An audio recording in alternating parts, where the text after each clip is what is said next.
Next, the defense repeatedly cites a number of laws to claim that the requested information and documents that we are asking from this court for the issuance of subpoena are confidential. Sabi po nila, confidential daw ito sa ilalim ng Republic Act 1405. Sabi po nila, confidential daw ito sa ilalim ng Anti-Money Laundering Act, pati ang National Internal Revenue Code, pati ang Data Privacy Act ay confidential din. Pero kung titingnan po natin, klaro po at malinaw po sa amin ang batas at ang utos ng saligang batas sa impeachment court na ito.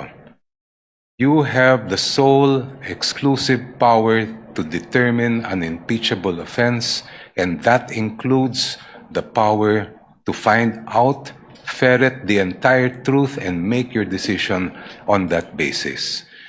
I will not dwell on the exception to Republic Act 1405. That's very clear. There's an exception for impeachment. Pero paano naman po yung sinasabi nilang Section 8A ng Anti-Money Laundering Law?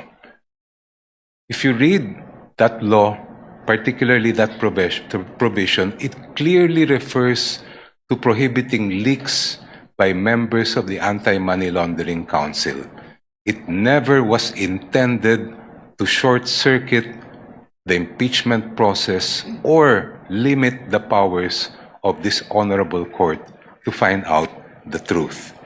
Ganon din po ang nakalagay sa ating National Internal Revenue Code. Sabi po ng defense, there's nothing that allows these documents to be made public. I cite Section 71, NIRC.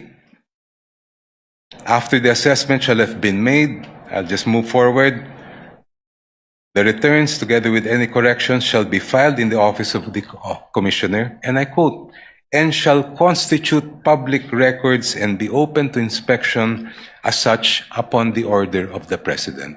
And in fact, during the Corona impeachment trial, the President at that time did order, and that is why this court admitted the BIR documents. Your Honors, madaling sabihin na confidential ang ilang impormasyon at dokumento. Madaling magturo ng batas. Pero ang hinahanap po ng impeachment court ngayon at sa mga susunod na araw, linggo at buwan ay ang katotohanan. At ang layunin ay makamit ang pananagutan.